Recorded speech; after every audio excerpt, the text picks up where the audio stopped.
নমস্কাৰ টাৰ্নিং পইণ্টৰ ষ্টুডিঅলৈ মই প্ৰাঞ্জনে আপোনালোকক স্বাগতম জনাইছো সানমাৰী অভিযান্ত্ৰিক খেলপথাৰত এতিয়া উখল-মাখল পৰিৱেশ 30 ডিসেম্বৰৰ পৰা অনুষ্ঠিত হোৱা গুৱাহাটী গ্ৰন্থমেলা 10 জানুৱাৰী পৰ্যন্ত চলি থাকিব কবি লেখক লেখিকা গ্ৰন্থ আৰু পাঠকৰ মিলনভূমিত পৰিণত গ্ৰন্থমেলাৰ বাকৰি আজি পৰ্যন্ত 8 কোটিৰো অধিক ব্যৱসায়ৰে পূৰ্বৰ অভিলেখ ভংগ কৰাৰ পথত 33তম গুৱাহাটী গ্ৰন্থমেলা সাহক আমাৰ এক বিশেষ প্ৰতিবেদন গ্ৰন্থপ্ৰেমীৰে ভৰি পৰিছেহি গুৱাহাটী গ্ৰন্থমেলা ৰাজ্যৰ ভিন্ন প্ৰান্তৰ পৰা আহি ভিৰ কৰিছেহি গ্ৰন্থপ্ৰেমীয়ে পূৰ্বৰ অভিলেখ ভংগ কৰাৰ পথত 33তম গুৱাহাটী গ্ৰন্থমেলা এতিয়া গ্ৰন্থৰ সুবাসে জীপাল কৰি তুলিছে গুৱাহাটী মহানগৰীৰ লগতে সমগ্ৰ অসমৰ পাঠক সমাজক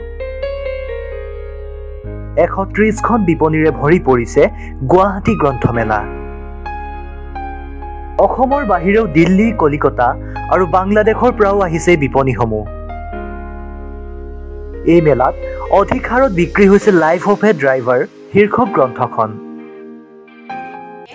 30 ডিসেম্বৰৰ পৰা এতিয়ালৈকে কোনখন কিতাপ বেছিকৈ বিক্ৰী হৈছে আমাৰ এটা চলতে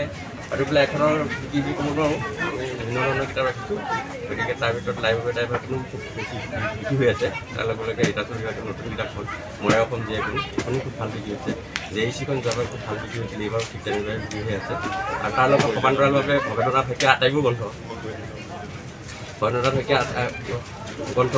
ভৱেন বৰগোহাঁই ছাৰৰ গ্ৰন্থবোৰ অনুৰাধা শৰ্মা পূজাৰী বাইদেউৰ কিতাপো বিক্ৰী হৈ আছে তাৰ সমান্তৰালভাৱে জনপ্ৰিয়তা লাভ কৰিছে হীৰেন ভট্টাচাৰ্যৰ ৰচনাৱলী ৰীতা চৌধুৰীৰ মৰে অসম জীয়ে কোন নমস্কাৰ যোৱা 30 ডিসেম্বৰৰ পৰা আমাৰ গুৱাহাটী গ্ৰন্থমেলা আৰম্ভ হৈছে আজি 10ম দিন আৰু আমি দেখা পাইছোঁ যে কৰোনা মহামাৰীৰ পাছত আতংকৰ পাছত এই গ্ৰন্থমেলা যিটো হৈছে গ্ৰন্থমেলা যিখন আয়োজন কৰিছোঁ আমি এইখন হৈছে এই পেণ্ডেমিকৰ পাছত আয়োজন কৰা অসমত আটাইতকৈ সৰ্ববৃহৎ মেলা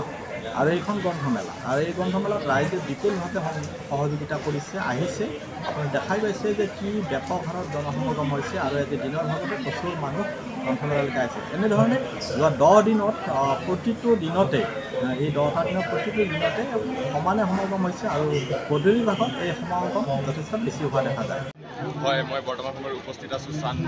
চানমাৰী অভিযান্ত্ৰিক খেলপথাৰত ইয়াত 33তম গুৱাহাটী গ্ৰন্থমেলা অনুষ্ঠিত হৈ আছে ইয়াত যথেষ্ট সংখ্যক লোকৰ সমাৱেশ দেখিবলৈ পোৱা গৈছে আৰু কৰোনাৰ পিছত প্ৰথমবাৰৰ বাবে এনেকৈ লোক ওলাই অহা দেখিবলৈ পোৱা গৈছে আৰু ইয়াত যথেষ্ট এইবাৰ দেখিবলৈ পোৱা গৈছে যে বাহিৰৰ পৰা যথেষ্ট কিতাপৰ দোকান অহা নাই যদিও কলকাতা দিল্লী আৰু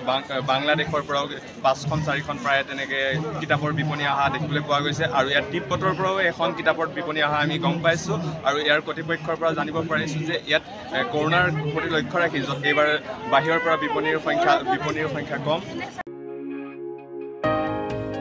news desk report turning point